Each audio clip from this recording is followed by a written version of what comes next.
Rebonjour à tous et re-bienvenue dans Palabre. Du coup, c'est toujours le podcast de trois potes qui aiment parler de cinéma. Donc du coup, c'est la seconde partie de ce podcast sur le cinéma d'animation. On est toujours en compagnie de Dounia, du coup, de l'épisode précédent. Dans cette partie-là, du coup, je voulais mentionner un peu des sujets autour du cinéma d'animation. Donc un peu des discussions un peu plus libres autour de ces sujets-là. Et surtout, le sujet que je voulais lancer, en fait, principalement, c'est cette espèce de débat. Alors, je dirais pas débat, mais c'est cette espèce de formule qu'on entend souvent, que c'est pour les enfants, mais c'est accessible pour les adultes, et il y a une seconde lecture pour les adultes. Et spécifiquement le « mais », en fait, qui est au milieu de cette phrase, je trouve. Personnellement, j'ai un peu l'impression que c'est de la faute de Disney, parce que Disney, ils ont un peu le monopole, un peu depuis toujours, sur les films d'animation, et du coup, c'est un peu les valeurs qu'ils ont tendance à mettre dans tous leurs films. Donc en plus, je crois... Alors, c'est mon prof qui m'a dit ça. Je lui mets la responsabilité, je sais pas si c'est vrai, mais que Walt Disney avait dit que l'animation, le cinéma d'animation, c'est pour les enfants, et c'est pour ça justement qu'il voulait avoir dans tous les films la ligne d'horizon très basse, parce que c'est la vue d'un enfant. Mais il a tort. D'accord, oui, la mise en scène. Okay. Enfin, moi, je trouve pas. Je pense pas que c'est pour les enfants spécifiquement. Alors, il y en a. Oui, il y a, on va dire, voilà, des séries ou même des films qui sont un peu plus. Forcément, il y a une audience en général. On définit l'âge de l'audience. Et c'est normal. Forcément, on va pas mettre un film qui a un sujet lourd ou qui a des choses vraiment qui font très très peur pour un enfant, parce que ça serait un peu bizarre, quoi. Mais c'est dommage de penser que comme ça, parce que il y a plein de films qui sont... déjà, il y a l'animation, on va dire plus pour adultes. C'est pas assez mis en lumière, alors qu'il y a des films extraordinaires.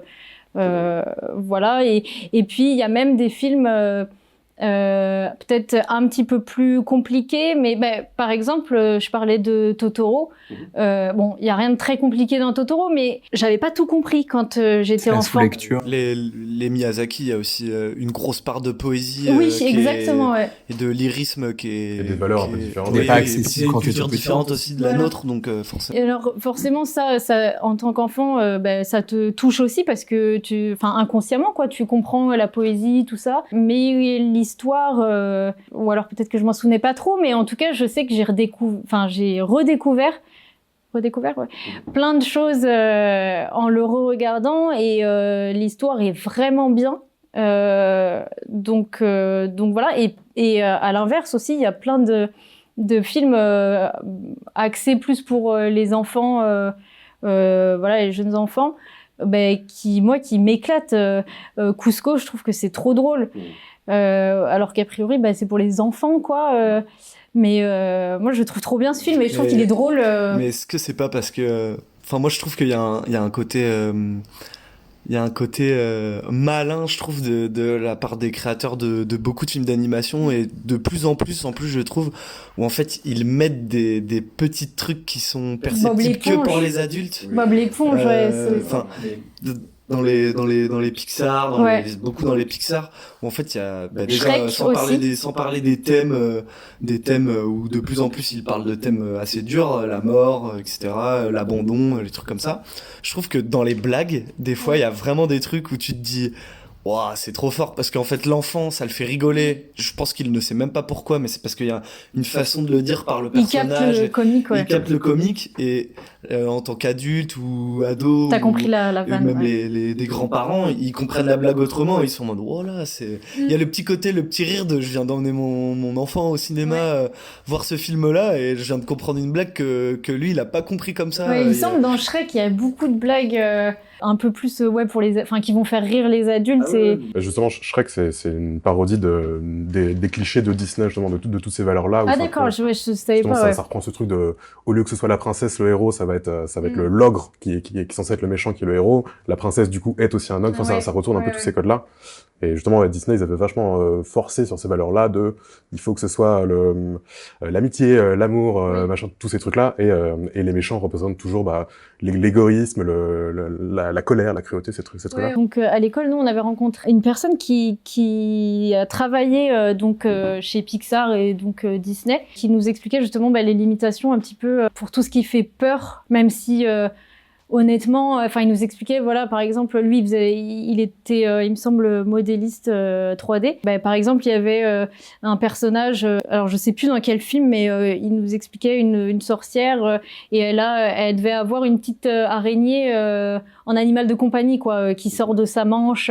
Et en fait, Disney a dit non, ça fait trop peur. Ouais, ça doit être hyper réglementé, codifié et tout. Alors que du coup, tu parlais de sujets durs et graves et tout machin, mais en soi, moi je considère que Mulan et Pocahontas, c'est des films de guerre, un peu. Oui, c'est vrai. Il y a souvent un peu ce type de... Il y a une façon aussi d'apporter... Après, c'est... Plus ancien, non, justement, j'allais dire c'est plutôt récent par rapport au Disney des années 30 et tout. Mais j'ai le sentiment que dans les années 30, on a plein d'images de grands hommes politiques des années 40 et tout, des périodes de guerre qui sont en train de se taper des grandes barres devant Bambi ou devant Dumbo, des trucs comme ça. Il y a peut-être pas ce truc de pour les enfants spécifiquement. Après, ce qui est pour les enfants, ce que je voulais dire quand tu disais le cinéma d'animation, c'est pour les enfants, mais pas que. Parce que peut-être que les enfants, le cinéma, le divertissement ou quoi, c'est tout de suite de l'animation, du dessin. Pourquoi, je sais pas, peut-être parce que les livres d'enfants, parce que instinctivement c'est la jeunesse de l'enfance que tout de suite voir des dessins, tout ça pour un peu façonner l'imaginaire de l'enfant, l'éveiller, tout ça, et que du coup dans le cinéma c'est le cinéma d'animation. Et en fait, c'est juste le support esthétique mais les histoires, le scénario peut être complètement riche en histoire, en personnage, ça peut être des scénarios complètement mindfuck, complètement compliqués à comprendre ou quoi, et c'est juste le support d'animation qui lui est considéré comme quelque chose pour les enfants, parce que c'est du dessin, parce que les livres d'enfants, parce que... Mais je sais pas si ça fait forcément... Tu vois, on en parlait tout à l'heure, ou dans dans la première partie, c'est que les enfants aiment bien les couleurs hyper flashy, tout ça, et du coup, le cinéma d'animation en est le porte... comment on dit ? Le porte-étendard, Le porte-étendard de cet univers-là esthétique des enfants, c'est le cinéma d'animation. Mais tu peux l'avoir aussi dans la prise de vue, mais ouais. Mais je veux dire surtout du côté occidental et surtout entre guillemets à cause de Disney, parce que dès que tu vas au Japon et tout, là on arrive sur des gros films d'horreur, des trucs complètement trash, où il y a énormément de gore, de la nudité, des trucs comme ça. J'ai pas ces références-là, mais les Akira, Ghost in the Shell, les Perfect de Blue, Kawajiri. C'est vraiment de l'animation pour adultes. Là oui. C'est pas pour... Et pour eux, c'est genre il y a pas tellement ce truc de il faut que ce soit absolument pour les enfants. Genre si c'est Ghibli, alors on va le prononcer Ghibli, c'est sûrement pas la vraie prononciation, désolé d'avance. Ouais, voilà. Dans le cas de Ghibli, ils arrivent à faire des films à 50% enfantins, ils arrivent à faire aussi des films vraiment en Mononoke, tout qui sont beaucoup moins enfantins. Mais quoi qu'il arrive, les valeurs qui sont dedans, c'est pas forcément les valeurs de Disney, quoi. Ça peut être des trucs beaucoup plus. Ils ont déjà la culture de la BD manga, en plus, où les adultes lisent des mangas. Et nous, on a moins ça, même avec la BD, on a quand même une grosse culture de la BD, mais elle n'est pas liée au cinéma. Elle est tout public, la BD, les Tintin, Spirou, tout ça. Alors que les mangas, tu peux partir dans des trucs directs beaucoup plus extrêmes. C'est plus difficile. C'est cible pour tous les âges, quoi. Ouais, la BD française trash, c'est déjà plus compliqué à trouver, et ce sera pas forcément adapté au cinéma ou en série, quoi. Last Man. Mais je pense que si on dit... c'est récent. Je pense que si on dit que c'est pour les enfants, dans un premier temps, pour ceux qui n'ont pas vraiment de connaissances de films profonds en animation ou quoi, qui se disent le dessin animé c'est pour les enfants quoi, je pense que c'est à cause de tout ça, tu vois, c'est à cause du fait que ça éveille les enfants, toutes ces couleurs, tous ces livres aussi dessinés, tout ça, puis aussi les enfants dessinent peut-être aussi tout le temps, dessinent énormément, et du coup ils aiment peut-être se projeter, voir leurs dessins bouger en fait à l'écran. Et pendant longtemps, je pense que c'était le seul moyen aussi de faire chanter des animaux, de faire parler des animaux, d'en faire des protagonistes. Complètement. Ouais. Et c'est là où Pixar, pour le coup, sont très malins, parce qu'ils ont pris un peu le contre-pied en racontant en fait plus des concepts. Et il y a un peu ce cliché de Pixar, c'est et si les voitures avaient des sentiments, et si les morts avaient des sentiments, machin. Et là, pour le coup, c'est là que s'illustre, pour de vrai, je trouve, ce truc de autant pour les enfants que pour les adultes, parce que pour le coup, je connais pas d'adulte qui a pas au moins un Pixar qui l'apprécie Ouais. vraiment au premier degré, et c'est des films qu'on adorait quand on avait 8 ans et tout, et je prends le même plaisir, tu vois, que tu captes les valeurs ou pas. Et c'est aussi, ça appartient aussi à Disney, donc c'est quand même assez intéressant de ce point de vue-là. Et bah pareil, moi j'ai découvert le voyage de Chihiro quand j'étais tout petit, au cinéma en 2001, machin. Et c'est vrai que ça m'a choqué à vie, quoi, dans les deux sens du terme, hein, parce qu'il y a des scènes qui m'ont traumatisé un peu à l'époque, je crois. Oui, Avec les cochons. les cochons, Ouais. avec les cochons au début. Mais aussi, une grande beauté visuelle, Ouais. poétique, une intensité puissante avec Aku. En plus, là, c'est peint. Ouais, totalement. Enfin, voilà, c'est à Voilà, la c'est main de la et tout. vraie Enfin, animation. ouais, c'est beau, quoi. Sans- Franchement, ouais, et puis même sans parler de l'animation, enfin, surtout personnellement, je trouve les backgrounds, quoi, qui sont magnifiques, quoi. Et tous les concept art, enfin, ils sont trop beaux, quoi. Ouais. Moi, j'associe vraiment ça à l'imaginaire. Bah, oui. C'est 100% animé à la main, comme toujours. Il y a plein de parties pris un peu japonais aussi que je retrouve pas partout. Je sais que j'étais allé voir Le Vent se lève, un de ses derniers films là, au cinéma. Et ça m'avait fait halluciner comment le sound design, tous les bruits de la nature, ils sont faits avec la bouche. Il y a une espèce de tempête au début du film, des inondations, et c'est que des bruits de bouche. Ça, c'est vrai, ça, c'est assez dingue comme... Ouais, mais ça permet de faire rentrer dans son rêve aussi parce que c'est pas réaliste. Et je trouve que les Pixar et les Disney, dans l'animation, ça tend de plus en plus à être dans du dessin réaliste et à ressembler un peu à... Ou alors avoir des styles... Oui, avoir des styles... Ces petits détails qui font que ça fait la tonalité des films Ghibli, enfin tout ça, quoi. C'est tous ces petits trucs, comme tu dis, faire des bruits de nature à la bouche, ces trucs-là et tout. Je suis sûr qu'il y a énormément d'autres petites choses comme ça, de choix techniques et artistiques qui perdurent dans le temps et qui font que tout ça donne une ambiance propre à ces films-là. Totalement. Et oui, complètement faire des trucs à la bouche de la nature, je vois un peu, même si je les connais pas tous par cœur, mais je vois un peu ce que ça donne dans une forêt, tout ça, dans un film Ghibli. Ouais, grave. Et puis, même pas que dans le résultat final, mais pendant la réalisation et tout, de faire ça, justement, des bruitages avec ta bouche et tout. Enfin, je pense que ça doit être aussi le côté artisanal qui est kiffant, j'imagine. Et humaniser aussi la nature. L'une de leurs thématiques principales, c'est l'écologie aussi, c'est cet amour de la nature, le lien et tout. Là, ça permet vraiment d'humaniser la nature et de brouiller la piste entre les humains, les animaux, les esprits, les végétaux et tout ça. Et ça c'est vraiment... Je sais que moi, j'avais, je sais pas, je devais avoir 6-7 ans quand je l'ai vu. Et j'étais pas capable de tout verbaliser comme je le fais maintenant. Mais par contre, je me rendais bien compte que c'était pas du Disney. Pareil avec Totoro, pareil. Et les Mononoke, musiques. Les Mononoke, c'est déjà plus adulte quand même. Mais les musiques, complètement. Les musiques de dingue, Joe Hisaishi, fantastique compositeur. Je l'ai vu en concert. Ah, j'aurais adoré. Non, mais franchement, moi, je peux écouter ça oui. dans... Pour travailler, je pense, dans ton taf, ça doit être... Ouais, mais tu vois, il y a des personnes pour qui ils sont en mode t'écoutes quoi? Tu vois? Mais tout le monde n'écoute pas des musiques de oui. film, ça c'est sûr. Et du coup, parallèlement, en France, parce qu'on a quand même une grande culture de la BD et du coup pas mal de films d'animation aussi en France, c'est intéressant aussi de dresser la comparaison entre tout ce qui est Disney, Amérique aussi et le Japon, quoi, parce que souvent on parle que de ça. Et c'est la raison d'ailleurs pour laquelle en France on apprécie autant les films d'animation japonais, c'est quand même aussi cette grosse culture de BD. Et je crois on est les deuxièmes plus gros consommateurs mondiaux de manga. Ouais, de manga, c'est sûr. Ouais, et depuis longtemps. Hein. Et en France, le cinéma d'animation, ça commence vachement par des adaptations d'Astérix, de Tintin, de Lucky Luke, à la base, dans les années 60, 70, etc. Dès les années 70, on arrive sur René Laloux et Paul Grimaud, donc je pense à La Planète Sauvage, les Maîtres du Temps, et puis Le Roi et l'Oiseau. Et c'est marrant à quel point c'est des films qui ont vraiment cartonné ailleurs, et dont on entend assez peu parler en France. C'est des films qui ont vraiment une grande renommée internationale et qui, au final... Le Roi et l'Oiseau, en France, je pense qu'il est... Moi, je sais que j'étais allé le voir dans le cadre de l'école. Moi aussi, à l'école, on en avait parlé, il me semble, genre jeune. Je l'avais vraiment découvert à l'âge adulte, par moi-même, genre, c'est vraiment pas un truc... Enfin, tu vois, il traînait pas un peu partout, c'était pas en mode tout le monde parle du Roi et de l'Oiseau.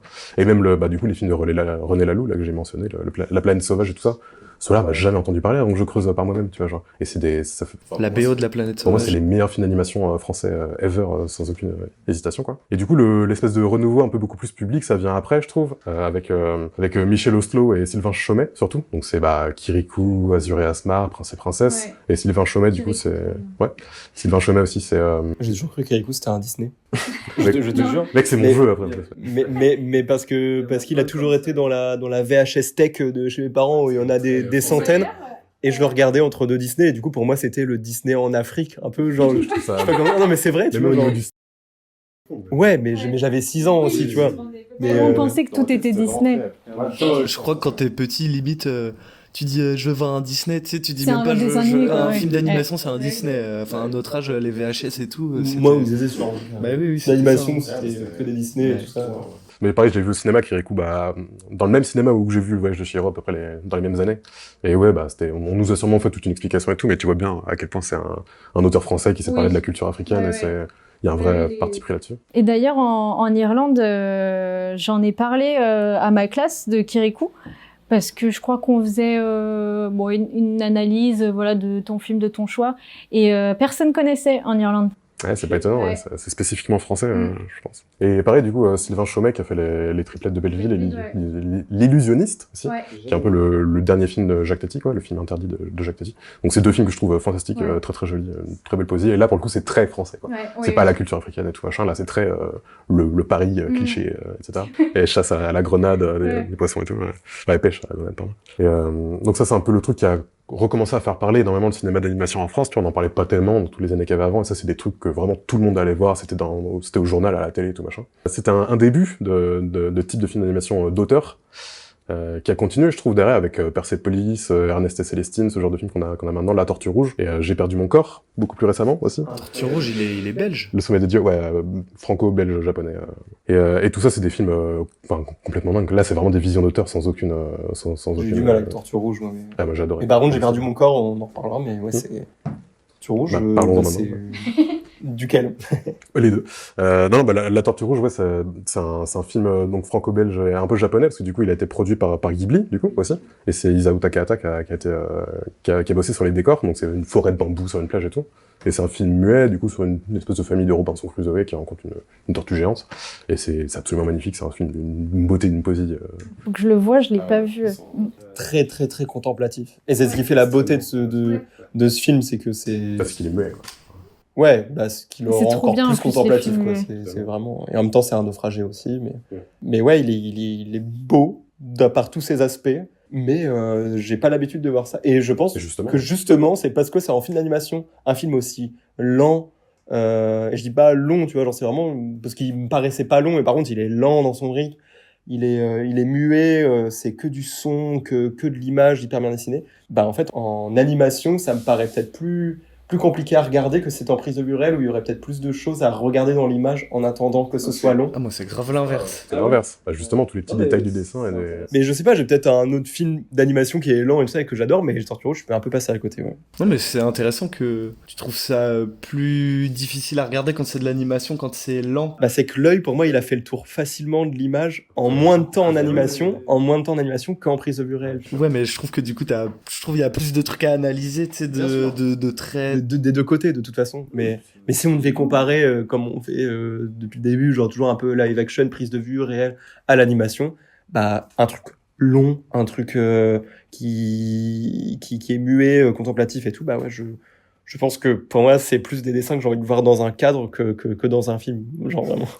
Alors pourtant, il y a de la musique et tout, mais... Et du coup, le point sur lequel je voulais appuyer là-dessus, c'est que je viens de mentionner à peu près 60 ans de cinéma d'animation français, et c'est que des films en dessin, quoi. C'est pas des films en 3D. J'ai fait l'impasse volontaire sur Minimoys, mais c'est encore autre chose. Oui. Minimoys, c'est une coproduction internationale et tout machin. Mais pour le coup, on peut voir que des films sortis il y a à peine 5 ans, c'est toujours de l'animation, entre guillemets, 2D, dessin, machin. Les plus récents, là, dont on a parlé, c'est pas un peu aussi des héritiers de Miyazaki, tu vois, qu'on compris qu'on pouvait vraiment transmettre aussi vraiment de la poésie et de la beauté et sans forcément vouloir donner une morale à la fin. Enfin, je crois pas qu'il y en a forcément une, mais je veux dire, La Tortue Rouge, c'est pas un film à morale.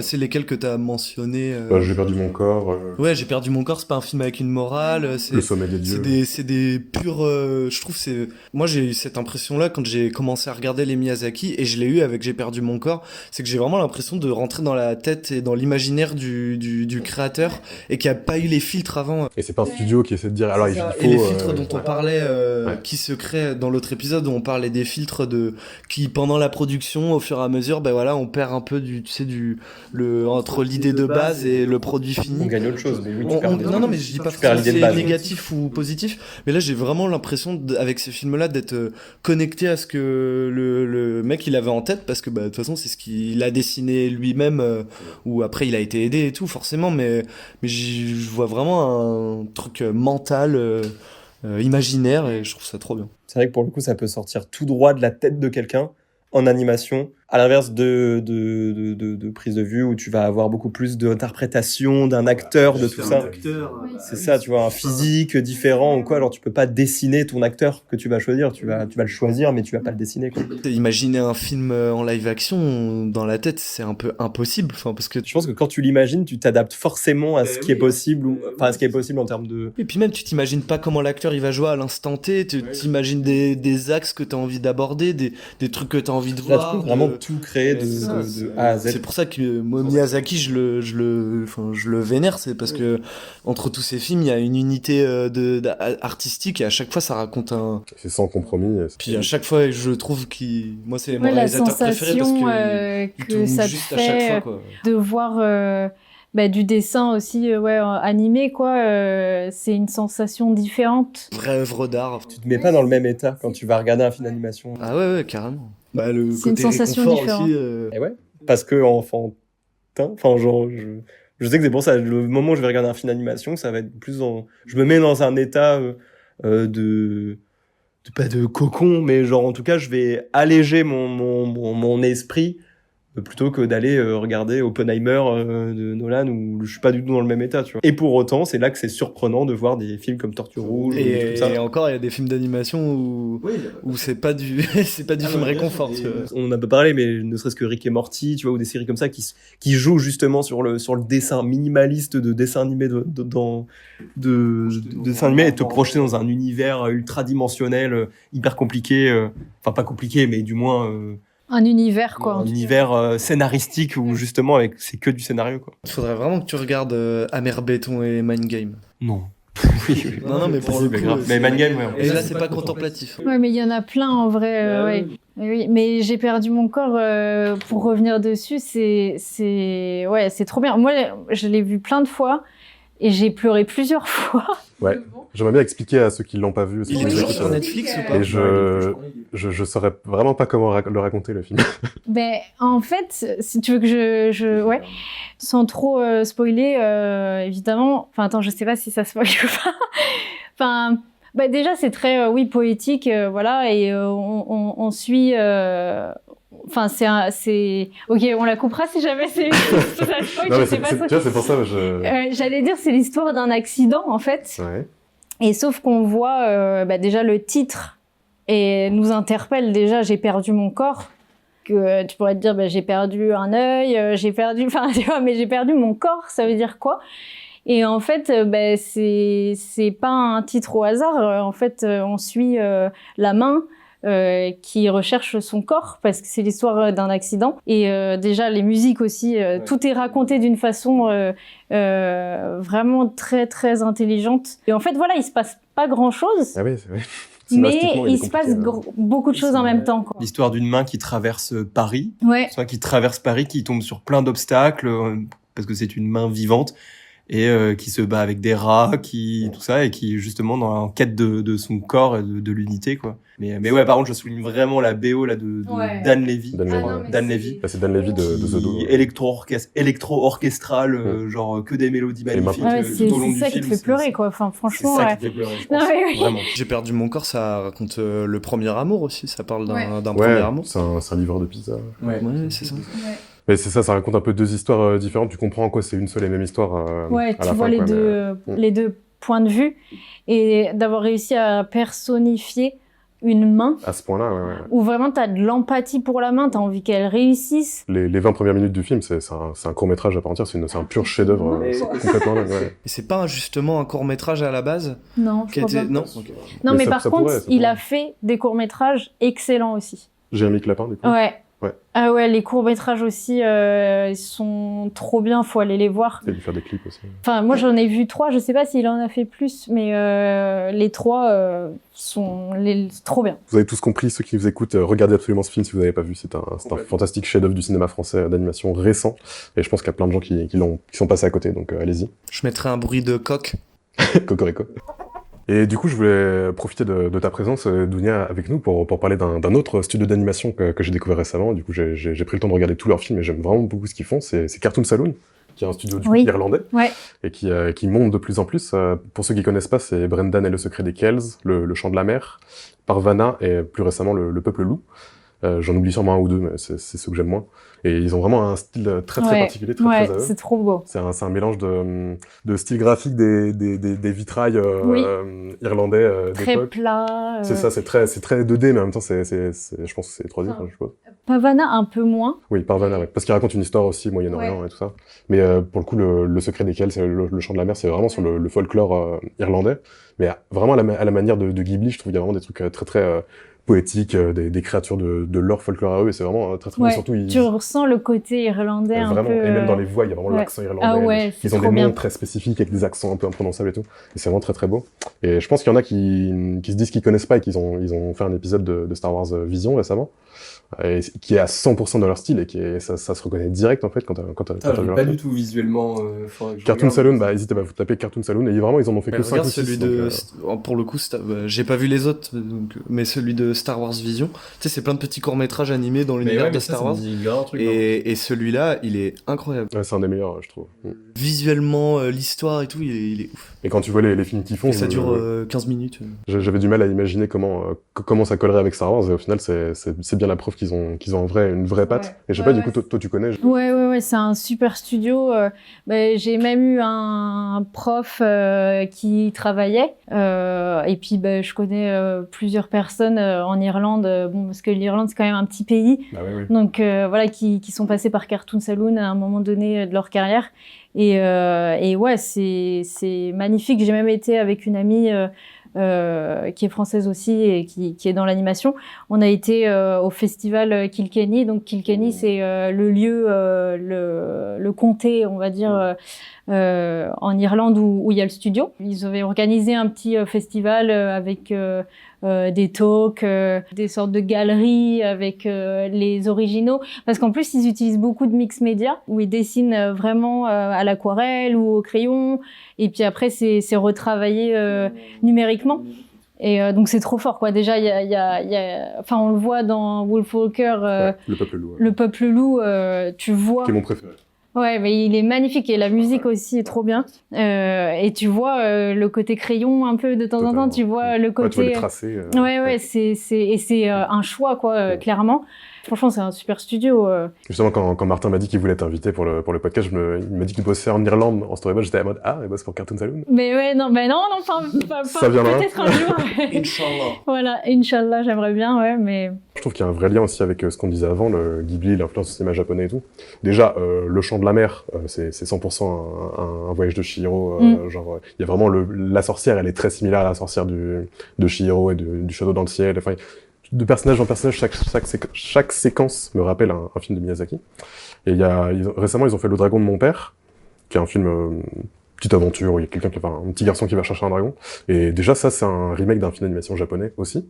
Et en plus de ça, récemment, il y a Mamoru Hosoda, du coup, un grand réalisateur d'animation japonais que j'aime beaucoup, qui fait des films actuellement, on va dire, en ce moment, quoi. Son dernier film s'appelle Belle, et en gros, c'est une adaptation assez libre de La Belle et la Bête, en mode science-fiction, machin, comédie musicale et tout. Et Cartoon Saloon a bossé dessus, sur un film d'animation japonais en 3D. D'accord, ouais. Et donc il y a vraiment un vrai lien qui se tisse aussi entre le Japon, l'Irlande et toute cette vision très poétique du cinéma d'animation, quoi. Et du coup, la dernière petite partie de cette discussion, c'était cette nouvelle vague d'animation qu'on est en train de connaître en ce moment. Je pense, on pouvait pas faire d'épisode sur l'animation sans parler de Spider-Verse et de tout ce que c'est en train de changer là, de tout comment tous les films s'en inspirent. Je pense à The Mitchells, le nouveau Tortue Ninja, le Chapeauté 2. Il y a un vrai truc qui se passe. Il y a une vraie Justement, vous parliez juste avant là vous parliez de, je sais plus dans quel film, mais de la notion de voir les tracés. Que ce n'est plus lissé, quoi. Ce n'est plus maintenant, il faut voir le travail des artistes. C'est plus l'animation au service d'une histoire. C'est l'histoire et l'animation au même niveau, et il faut vraiment créer un bijou. Et dans le cas de Spider-Verse, c'est l'adaptation de BD, de comic book. Donc forcément, il y a de l'aquarelle, il y a du tracé à la main. Ça a du sens. C'est un mélange de plein de techniques. Des Mitchell, Bad Guys aussi. Oui, un peu moins Bad Guys, je trouve, mais oui, ça rentre un peu dedans. Spider-Verse, tout ça, genre. Ou le dernier Tortue Ninja, il y a un nouveau truc 3D, 2D particulier. Ouais, je saurais pas comment le décrire. Pour Spider-Verse, en fait, c'est animé en 3D, et puis en fait c'est repeint par-dessus, image par image, par des artistes. D'ailleurs, je crois qu'il y a beaucoup de monde qui ont bossé dessus, parce que c'est un gros travail. Spider-Verse, là, le 2, là, et que même du coup dans le premier, que cette esthétique-là plus particulièrement, parce qu'en plus ça servirait l'histoire, c'est que c'est vraiment un mélange de tous les aspects de l'animation différents en une seule. Pas tous. Non, mais j'ai l'impression qu'il y a dans les détails. Au service de la BD. Ouais. D'un truc BD, tu sais, Ouais, mais en plus, pour le coup, dans l'histoire que ça raconte, là, le 2, c'est qu'il rencontre tous les Spider-Man qui existent, que ce soit dans les films, dans les dessins animés, dans la série, tout ça et tout. Il y a même du live action. Il y a même du live action. Et pour une fois, c'est du live action qui arrive dans le film d'animation et pas l'animation qui arrive dans le live action. Mais j'ai l'impression que cette esthétique-là, dans le Spider-Man 2, là, c'est vraiment toutes ces esthétiques possibles du cinéma d'animation mélangées en une seule dans l'image. Et du coup, t'as des petits points de crayon, et en même temps, t'as la full 3D, en même temps, t'as le dessin un peu peinture, et t'as tout ça qui est mélangé. Et ça sert un vrai propos. Ça sert l'histoire, et puis aussi, c'est aussi des passionnés qui font un hommage aussi aux comics, voilà, et pas que. Parce qu'il y a du jeu vidéo aussi. Quand on l'avait ensemble avec Léandre, et quand on est le 2 là, donc Spider-Verse, quand on est sorti de la salle, on a fait une crise épique. Par contre, le 2 c'est too much. Le 1 c'est un bon équilibre, mais le 2 c'est too much. Mais en même temps, c'est Oui, non, mais c'est magnifique. Il y a des moments où j'étais obligé de décrocher parce que j'en fais. Mais moi, je me suis vraiment dit, j'aimerais pas travailler sur les films d'animation contemporains de celui-là, et que celui-là sorte avant le tien, parce que... Et après, ça, c'est des exceptions. Quand le 1 il est sorti, moi je me suis dit, mais c'est quoi cette révolution? Le film, il a 10 ans d'avance, j'ai jamais vu ça. Ouais, mais là, je l'ai encore eu, moi, avec celui-ci. Alors que... Et dès l'année d'après, les Mitchell, les Tortues Ninja, chapeauté. Ouais. Oui, mais ce que je veux dire, ça devient normal, presque. Mais oui, mais ce que je veux dire, c'est que c'est heureusement, ces films-là, ils ont pris cette mode-là, entre guillemets, et ils ont réussi à surfer dessus parce qu'ils se sont adaptés. Mais moi, je veux dire, les films qui sont sortis 2 mois, tu vois, après Spider-Verse, La Reine des Neiges 2. Public, là, ce film-là, il a emmené son public dans une telle dimension, un tel truc d'épilepsie. Enfin, c'est un saint graal, quoi. C'est un saint graal du comic book, et du coup, licence aussi, quoi. Ouais, forcément, ça aide. Et surtout, ça met la barre très haut pour tous les futurs trucs qui vont arriver. Maintenant, c'est impossible de l'ignorer. Genre, tout le monde s'en inspire. Visuellement, c'est le truc aussi pour chaque personnage a un peu son style. Je vois Gwen Stacy qui est très pastel, aquarelle. J'ai peut-être pas les bons termes, mais aquarelle, des couleurs très douces. C'est juste complètement dingue. C'est une révolution absolue que je trouve qu'on peut pas ignorer, qui va... Le seul problème, je trouve, c'est que d'ici 2-3 ans, on va s'y habituer, on va trouver ça totalement normal. À quel moment, quand ils ont créé le premier, on s'attendait à ce qu'il y ait une... c'est qu'il a eu le succès. Il y avait une monotonie parce que c'était pile le moment en plus parce que Disney, où les gens se lassaient un peu des Pixar, des Disney, et eux ils sont arrivés. Mais c'est bien parce que ça va rebrasser un peu tout ça. Et on est attaché au charme aussi des autres styles de dessins animés. Tu vois, Avatar est sorti en 2010, c'est pas pour autant que tous les films font de la technique et de l'audiovisuel comme Avatar, tu vois. Alors pourtant ça avait révolutionné aussi. Je trouvais un équivalent de ce que Spider-Man 2 là, a pu être avec l'animation. Mais on aimera quand même regarder aussi des films comme La Tortue Rouge. Mais bien sûr. Bien sûr. Je pense pas que les gens, justement, vont s'habituer à ça. Je pense juste le truc, il est arrivé là. Moi, je pense qu'on s'y habitue déjà. Le nouveau Tortue Ninja et le chapeau de Non, mais on va s'y habituer, mais c'est pas pour autant qu'il faudra faire que des trucs comme ça, ou mieux, tu vois, genre... Non, mais le plus important, c'est l'histoire, ça va pas être... Moi, je suis totalement d'accord, mais c'est ce qui va se passer, je pense. Il y a un autre film aussi, je sais pas si vous l'avez vu, il était sur Netflix et je crois qu'il est sorti avant Spider-Man, mais je suis pas sûre. C'est Klaus. Ah oui, ouais, incroyable. Qui est super beau et en plus c'est film de Noël. ouais, et c'est un très beau film. de l'animation 2D. C'est le style 2D. Ouais. Mais c'est fait en 3D. Non, si je dis pas de bêtises, c'est un style un petit peu 3D dans le sens où il y a beaucoup de volume et il y a de la profondeur, mais c'est 2D. Et en fait, c'est juste que ils ont retravaillé des textures par-dessus, la lumière. Et là aussi, c'était un gros boulot. Il y a eu plus de gens que prévu normalement sur un film un peu classique, quoi, on va dire. Et donc, il me semble que c'est de la 2D. Mais il y a un effet 3D un peu parce que ils ont repeint par-dessus, image par image, certains détails du décor ou des personnages. Et des personnages pour que ça fasse... Ça fait un peu les parallaxes, tu sais, en VFX. C'est quand on superpose droit dans l'axe, on superpose des couches. Et quand on se met pile en face, on a l'impression qu'il y a de la profondeur. Oui, d'accord. Et ça, en VFX, tu fais ça avec des images plates. Tu les mets par-dessus les autres, et après tu fais une caméra virtuelle qui avance dedans, et du coup ça donne l'impression qu'il y a des éléments de décor en fait qui bougent. Et du coup j'ai un peu l'impression que c'est ça sur Klaus, genre comme les illusions d'optique qu'on voit, tu sais, quand tu te places pile devant et que du coup dans les musées qui créent une girafe que tu ne peux voir que dans un axe. C'est exactement ça, mais en VFX où du coup tu mets des images en fait, des PNG, ce que tu veux à la suite, et après tu crées avec une caméra 3D. Tu t'avances et du coup t'as l'impression qu'il y a et du coup Klaus ça fait un peu du dessin mais avec des petits éléments 3D qui donnent, et la caméra qui avance du coup qui donne l'impression d'évoluer dans un truc en 3 dimensions. Il me semble que c'est vraiment pour le coup très artisanal et que c'est en fait l'effet 3D. Et tu sais, par exemple, moi si je te dessine un cube, je peux le dessiner, tu vas avoir une impression de perspective parce que je vais faire les côtés, donc voilà.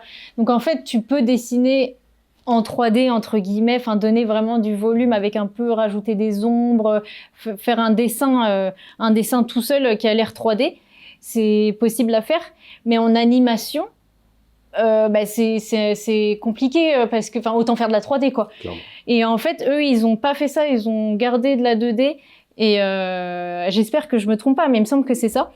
Et du coup, en fait, ils ont repeint image par image des ombres, vraiment rajouter de la texture pour que ça fasse comme si c'était une peinture qui donne un effet 3D. Donc c'est un boulot incroyable, quoi. Dans le cas de Klaus, justement, j'ai plus le sentiment que c'est un truc de nostalgie, en mode les films, ils étaient mieux avant, quand ils étaient dessinés, c'était plus joli, machin. Enfin, c'est un retour vers un truc qu'on n'a plus trop maintenant. Là où Spider-Verse, c'est vraiment, on essaie de créer un nouveau chapitre, c'est vraiment, on essaie de créer le nouveau truc qui n'a pas encore été fait. On repousse les limites. Et dans ce cas-là, je trouve beaucoup plus le 1 que le 2, puisque le 1, il a vraiment... Enfin, c'était unique quand c'est sorti. Le 2, il réitère une formule qui a déjà été faite plusieurs fois, et même par d'autres gens. C'est des choses qui sont intéressantes. Mais Donc vous êtes chaud pour un petit jeu ? Allez. Oui. Très bien. Mon jeu, ça va être très simple. Ça s'intitule Disney ou pas Disney ?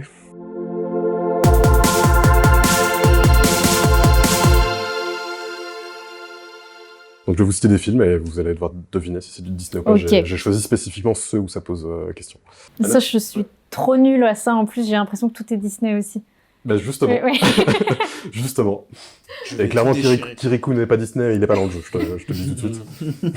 Anastasia, Disney ou pas Disney ? Pas Disney. Je crois que c'est pas Disney. C'est pas Disney. Ouais. Ah bon ? Ouais. Anastasia, c'est de Don Bluth. C'est Don Bluth et c'est de la Fox Animation. L'étrange Noël de Monsieur Jack.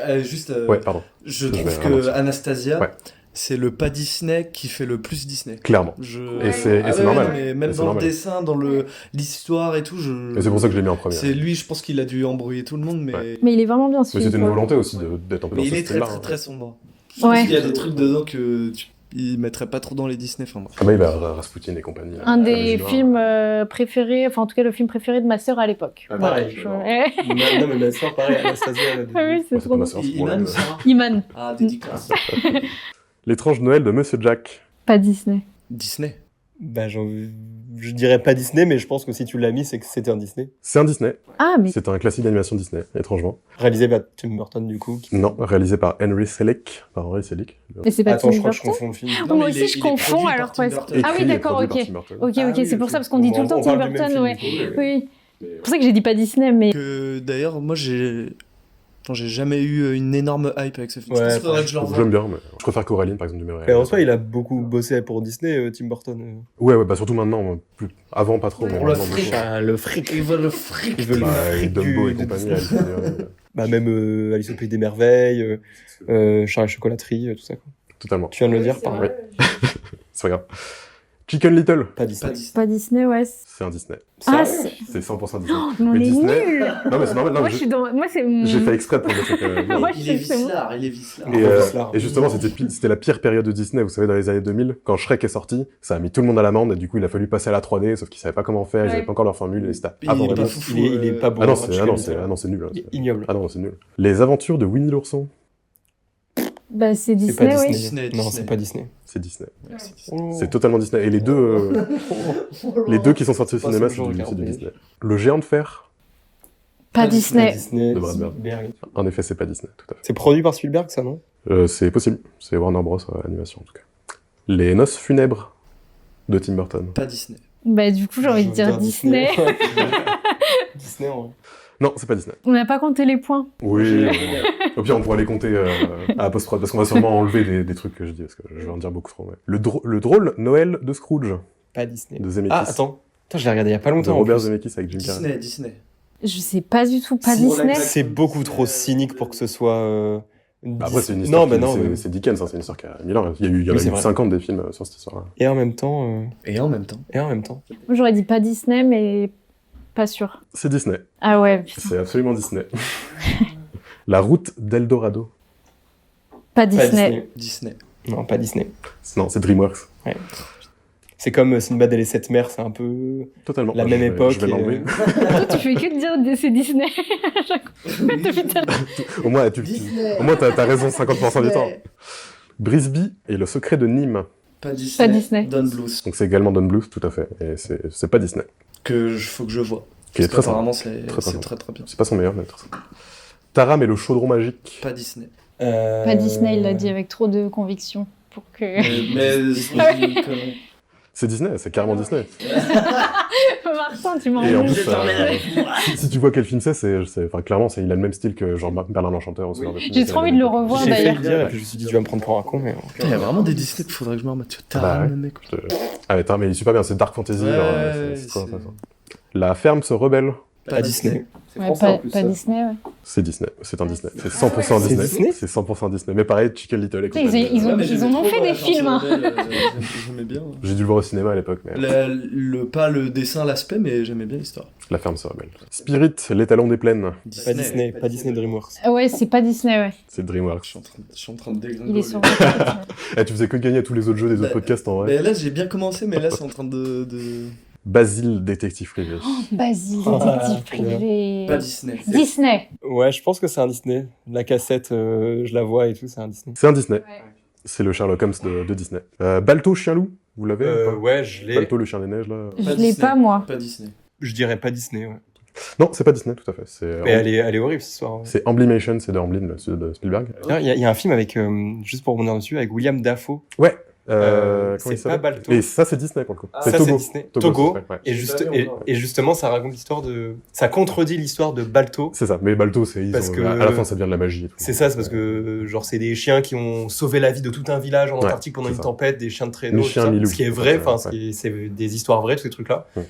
Et sauf qu'en fait, c'était Balto. Il a été célèbre dans la vraie vie, mais c'était pas du tout le chien qui a vraiment Bah, c'était Togo, le tenu vrai jusqu'au chien. bout. Ouais. C'était Togo, le Ouais. vrai chien. Bref, il y a une vraie supercherie Une historique. théorie Et quand on complotiste. regarde Et du coup, Disney a rattrapé ça en faisant Togo avec William Dafoe pour Ouais, parler de ça. Quoi. C'est ça. Et quand tu regardes Balto 2 et 3, c'est genre ça part en mode les esprits de la forêt, de la montagne et tout, ça devient un truc complètement magique, c'est n'importe quoi. James et la pêche géante, Incroyable. Ouais. L'aspect visuel de ce film qui est... est aussi d'un Selig. Mais Disney, Pas Disney. Disney, hein, je crois. Disney, tout à Ah fait. si, Disney. C'est Ouais. absolument Disney. Et il a une gueule, ce Ouais. film. Il est Alors Selig, trop j'adore, mais c'est particulier. Coraline mon préféré, mais il a une vraie patte. la personne qui a fait Coraline. Et l'étrange Noël de Monsieur Jack, et Ah. Ça fait 2 ans que je l'ai ce film, j'ai toujours pas. Coraline est fantastique. Ouais, j'aime j'adore. beaucoup. The Wild. Est-ce que vous voyez ce que c'est The Wild? Oui, Non. c'est une sorte de zootopie. Non, Madagascar. Ouais, de Quand Madagascar. Madagascar est sorti, il y a un autre Madagascar qui est sorti. C'est pas Disney. Bah, c'est pas Disney. C'est ouais. pas Disney, c'est un studio indé ou un truc comme ça. Bah si, c'est Disney. Quoi ? Madagascar, c'est DreamWorks. le DreamWorks. Ouais. Et, The Wild, c'est la réponse de Disney. C'est un oui, d'accord. absolu que personne n'a regardé. Mais c'est un espèce de truc où ils l'ont fait avant, mais il est sorti après. Ah, mais je crois que j'ai déjà entendu parler de Et ça. c'est super moche, c'est super nul, et c'est vraiment la même histoire. C'est des animaux dans New York qui s'échappent d'un zoo et tout. Enfin, c'est exactement la même chose. Bon, celui-là, je pense que vous l'avez, Le Prince d'Égypte. Disney. Pas Disney. Non, pas Oh, pas Disney, qu'est-ce que Disney, DreamWorks. J'ai dit la plus grosse. C'est DreamWorks, en effet. Tout à fait. En plus, j'étais trop Très, très fière. beau film. Mais ouais, trop bien. Je l'ai revu il y a pas longtemps en plus. Moi, il y a beaucoup de DreamWorks que je confonds avec Disney. Bah, c'est le but de mon jeu. Mais particulièrement DreamWorks. Tu sens que Disney, c'est beaucoup plus axé sentimental et Oui, tout, c'est vrai, alors en vrai, que quand tu DreamWorks, c'est réfléchis, beaucoup plus ouais. des grandes aventures. Ouais, ou c'est des C'est vrai. trucs second comme ça. degré, c'est plus Ouais. parodie de trucs avec des animaux et tout machin. Ils ont pris le contre-pied, ils ont bien fait d'ailleurs. Volt, Star malgré lui. Pas Disney. Pas Disney. Ouais, pas DreamWorks Disney, ouais. aussi, Oui, c'est le chien Ouais, qui- ouais. Oui, le chien, Le chien acteur, là. blanc Un là. Pixar ou sinon un Pixar C'est Disney, ça. c'est 100% Disney. Ah, c'est Disney. C'est un classique d'animation Disney. En fait, c'est tous les films. C'est tous les films. Non, mais j'ai fait exprès. C'est tous les films qu'ils ont fait entre la princesse et la grenouille et je sais pas, ça devait être Oui, enfin, c'est quoi le Tarzan 99 peut-être. Non, la planète au trésor. Tu vois. Entre la planète au trésor et la Quelle princesse et la grenouille, ils ont pépite, fait tu tous ces trucs en 3D bizarres. Là. Ah ouais, mais Celui-là moi, est j'aimerais assez trop connu, un live mais- action de la planète au trésor. Pareil. Ce Ouais. serait trop bien. Incroyable. Un Par film, Spielberg. Un beau film steampunk bien Denis travaillé. Villeneuve. Non, Spielberg. Du coup, je vois même Zemeckis, ça, je le verrai beaucoup plus en tout cas. Ça. Dinosaure. Disney. Disney, ouais. Vous le voyez, ouais, c'est 100% Ouais. Disney, tout à fait. Ça a été peut-être leur premier, je crois, 3D. Je suis pas sûr, mais ça va être le premier, je pense. Et pour terminer, la petite surprise, bon, c'est un petit cadeau pour vous, les rois de la glisse. C'est Oh, c'est pas Disney, ouais. C'est trop bien, les rois de la glisse. C'est Sony Pictures. Tout à fait. Enfin, c'était bien à l'époque, je sais pas. C'est trop Je l'ai pas marrant, revu là. depuis C'est petite, trop mais. bien. Et la texture de l'eau, de la vague et tout, on dit souvent que c'est un peu ce qu'il y a de plus dur à générer et tout en termes d'image de synthèse. Bah, Ouais, en les vrai, il est liquides, ouais. magnifique. Pour l'époque, c'était très bien. C'était trop bien et en plus Puis de même ça, le petit concept reportage et tout. caméras, ouais, ouais. faux documentaire. Le mieux, c'est le documentaire en film d'animation, ça c'est assez unique. Donc en vrai, on fera d'autres épisodes sur le cinéma d'animation. On creusera certains sujets plus en détail, mais en tout cas là, c'était un bon moyen de discuter avec quelqu'un aussi qui bosse un peu dans le milieu et qui s'y connaît. Donc bah merci les gars, et puis merci Dounia. Mais merci. Merci à toi. C'était trop bien. Merci à toi Cédric, puis merci beaucoup à toi Dounia Mais- d'être notre merci premier à invité. vous. C'est vrai, le crash Ah, test. c'était trop bien, c'était trop bien.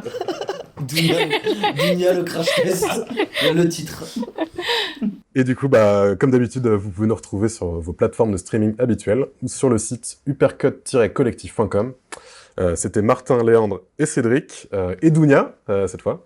Et on espère que c'était agréable à écouter. Et on se retrouve bientôt pour le prochain épisode. Salut tout le monde. Salut. Bye.